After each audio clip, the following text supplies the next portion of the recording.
Happy anniversary, happy anniversary, happy anniversary, happy anniversary. Didn't quite time that right. Oh, wow, okay, that wasn't so bad. All right. Can you believe it has been a year since the first NerdVine video? That's like 48 videos, which means I only missed like 4 weeks, 3 wine certifications, and a whole lot of bottles later. And I am just so absolutely ecstatic to still be on this journey together. So to celebrate, I wanted to take a little break from the maps and the history and the science and just scale back a little, step back. I'm hoping this video will be a good welcome to anyone joining the family for the first time. And honestly, even if you've been with me this whole time, but you're still a little lost, that's 100% okay. And I would say it's 1,000% okay, but I married a mathematician and he's very adamant that any percent above 100 only works in certain circumstances. Anyway, in a few weeks we will do another session of like balling on a budget, but this week for the anniversary I want to talk about finding wines that you like, whether you're a total newbie, a spirits convert, a seasoned wine lover, and there's always something to learn when you like step back to explore what you like, why you like it, and what else you might like. So let's start as though we've never had wine before, or we've had wine before and it's been like a not so great experience. You can start a few ways. So a ridiculous but fun way to start is with this like Buzzfeed quiz that I took. I'll link it in the comments, but honestly, I shaped my answers to try to get Sauvignon Blanc and I got it. So let's go over that. Okay, so it says, this quiz will tell you what kind of wine you might actually like. No, really. And so I picked a fruit, lemon, I picked a chill spot, the beach, I picked a smell of chalk, I picked the flavor of tart, I picked the flora of herbs, I picked a defining characteristic of, I think I picked chill. It's hard to see in this very, very bright light. And then for finally just to pick, I picked, what does that say? Oh, dry. And it said, try a New Zealand Sauvignon Blanc. So that's actually pretty legit. So actually, let's see what we can get. So let's say, we're gonna start again. We're going to do, just for fun, we'll do strawberries. We like a ranch with some dirt. We want it to be juicy. I go with let's go with spices. And it's going to be chill again. And then finally just pick, I'm going to say pie. We got a Central California Pinot Noir. Okay, so I'm actually very excited. That's pretty fantastic, to be honest. Okay, I'm so excited about this. That's amazing. I think, all right, so I took a peek at their view source and the rest of what they have, and yes, view source makes me a huge nerd. Hi, little buddy. My cat's at the window and I'm glad we have screens because he's very close to escaping. They had Burgundy Chardonnay, Central California Pinot Noir, Spanish Garnacha, Burgundy Pinot Noir, New Zealand Sauvignon Blanc, German Riesling, French Cab Sauv, Napa Cab Sauv, and a Northern California Chardonnay. So some pretty good places to start. And if you can establish what you like via this quiz, first of all, that's awesome. And second, it will help you find even more wines, and we will get to that in just a sec. You can also start like a more traditional way, which is you start light before you get heavy. I hope you can hear him, he's so cute. This typically means starting with white wines like Riesling or Pinot Grigio. They have a little fruit, some very refreshing acidity, and they're fairly easy drinking. If you're super anti-white wine, you can always start with rosés, but rosés can really vary. So even here, you'd want to be somewhat careful. I'd recommend reading a lot of reviews and even the back of the bottle before you like pop one open, because there is a big difference between like a Grouillot rosé and a Pinot Noir rosé. And bubbles, of course. So Prosecco, Cava, a little better for wine newbies than Champagne. They're a little fruiter, a little lighter. And then once you're happily enjoying white wines and you want to transition to red, you can start with lighter ones. So start with like a Gamay, which would be a Beaujolais Nouveau, or a Pinot Noir. And after you establish that as an enjoyable experience, you can kind of move into the heavier reds. In all of these stages, it is helpful to have a vague idea of like climate and understand that warmer climates are typically, not always, but typically fruitier, while cool climates are going to be more restrained. European wines are typically more restrained, while American wines are typically bolder. Some more questions to ask yourself are what sort of foods and beverages you enjoy. So if you're already chugging like black coffee and 70% dark chocolate, you may be able to skip straight to the more tannic old world reds like Bordeaux, Sangiovese, Tempranillo. But if you're more like a latte and vanilla ice cream person, you might want to start with like creamier whites like an oat Chardonnay or a Semillon. And then if you're looking for creamy and fruity, you could try Viognier or an off-dry Riesling. The catch with Riesling is that even when it's off-dry, it will be high acid. So if you're like a lemon bar fan, I'm honestly obsessed with lemon bars and other lemon desserts, you'll also dig the Rieslings and other high acid wines like Sauv Blanc, Pinot Grigio. Actually, we even had an oat Chardonnay, but it's a Bourgogne Blanc. Anyway, so it had a nice acidity as well as that weight and creaminess. If you're like jam and compote, warm climate Pinot, Shiraz, Merlot, all beautifully fruity. Okay, that's a lot, I know, and it barely scratches the surface. So a knowledgeable wine person at the store will be able to help you as well. Don't be shy. Ask them if they can help you sort out what you like, and some stores will even have tastings. And so honestly, if you taste something and you don't like it, that can also help you figure out what you do like. Finally, what you already drink can help you determine what you like. So first, we'll assume you're not a wine drinker, but you have opinions on spirits. So for my vodka drinkers out there, we're gonna look for clean and crisp, so maybe a light Pinot Grigio, a Gruner Veltliner. From there you could expand to Albarino, Pitpoul, Vino Verde. Stick with the first two first. If you're a Scotch whiskey person, we're looking for strong, smoky, earthy, like a Syrah from Northern Rhone or an oat Cabernet, although I would stick to Old World for this as well to keep from getting too fruity. Though if you like sherry cask, then you may want to expand to the fruitier smoky cabs, but let's not get ahead of ourselves.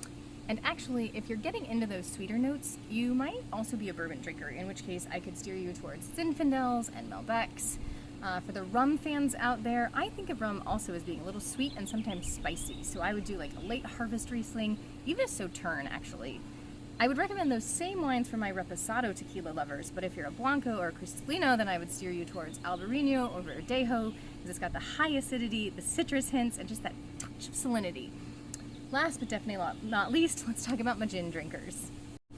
When I think of gin, I'm thinking botanical, fresh, herbal. So I'm going to lean towards Sauv Blanc and maybe like an unoaked Chardonnay, particularly Chablis. A few Chablis are unoaked, though stereotypically they're not. It's still better to verify, and we can talk about the Chablis oak versus stainless steel another time. That's it for spirits. I'm getting not nervous, but aware that this video is getting long, and if your attention span is slipping away like a kid on a water slide, feel free to stop here and come back to this video. I will even note the time in the video description because, again, I'm all about not gatekeeping wine, and if your attention is wandering, I don't want to gatekeep it from you either. Now, if you already have a few wines you like, but you want to expand, that's a great place to start. And we're also circling back to the beginning, the quiz, like I promised. So you can, of course, just do a quick internet search like, oh, if I like X wine, what else should I try? I've even done a couple of trial runs, and we'll get to those in a second. But obviously, you also need to be wary of the source and double check, does this make sense? Because for the most part, wine people love wine, and there would be zero motive for disinformation, but you can always find just that accidental misinformation.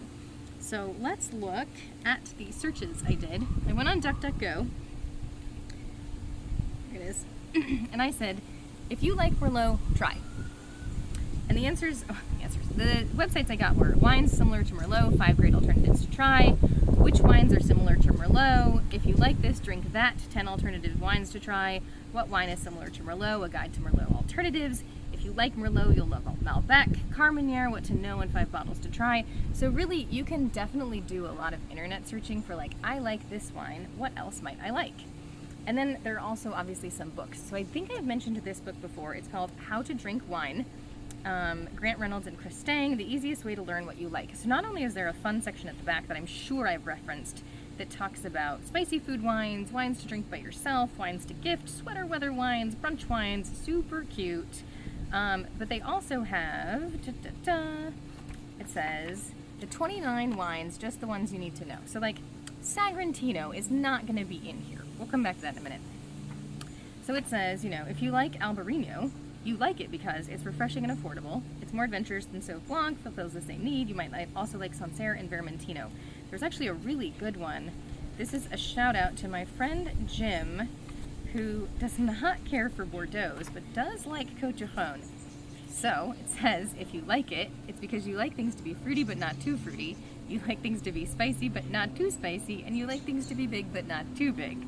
You might also like Barbera or Syrah, and for further exploration you could do Chateau Neuf de Pape and Priorat.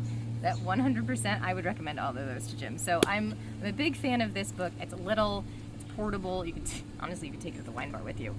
My other resource for you is, of course, going to be Wine Folly. Also, I'm not like getting a cut. If you go buy these, that's great. I'm not getting anything from this. So this is not, I'm not trying to sell you on these.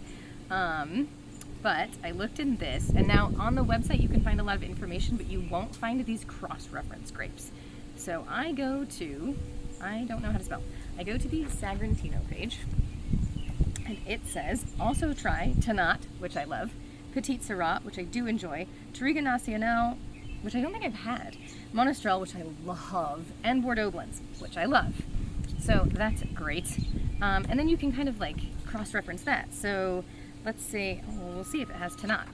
Because there was one that I saw that was not, seemed like it wasn't in alphabetical order. All right, so Tannat. If you like these, also try Sagrantino. Not surprising. Alicante Boucher, Touriga Nacional, Monastrell, Petit Syrah. All right, that one's not quite as exciting. There was a really good one. Oh, Pic Pool, because I mentioned that earlier, and I think a lot of people haven't heard of Pic Pool. So Pic Pool, also try Assyrtiko, definitely. Muscadet, Vino Verde, Albarino, and Grillo. So then let's say I go to Assyrtiko. Also try Dry Riesling, Albarino, Ferment, Pic Pool, and Arinto. So you can see how there's lots of like cross connections. Like if you like this, try this, and then if you like that one, try this one. If you don't like that one, go back to the first one. It's super fun. So as always, I'm just encouraging you to drink more wines and try all the wines. Today, I am having, in celebration, this 2009 Virginité, I used to be Virginité, Brut Nature Millésime Champagne. We'll see how this is. I didn't chill it enough, which is why it made that super loud pop and why these bubbles are, I mean, that's a lot of mousse. It doesn't say what's on the back of it, but I do think, somewhere I saw it got between like an 80 and a 90, so that's not bad. Cheers.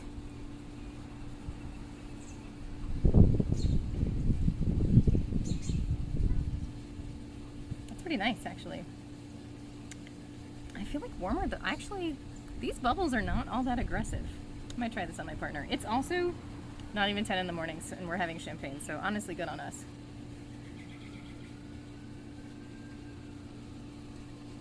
It'll be noon when I post this, but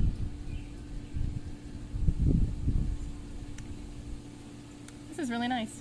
I feel like this has already gotten long, so I'll give some tasting notes in the video comments, but thank you so much for coming on this journey with me. I don't know if I've ever had this much fun with like a project that I share on the internet in my entire life. I'm very inconsistent on Instagram. And I'm pretty much inconsistent on like everything except this, because this has been so fun and I love sharing information with people. I love getting people excited about wine. I never want people to feel like the wine world is too intimidating. Whoever you are, wherever you are welcome in the wine world. I'm excited to figure out what you like and what you don't like, and to grow and expand your palate if you want to, and to just hone in on certain grapes if you don't want to. Whatever you want, you're welcome in the NerdVine family. Cheers.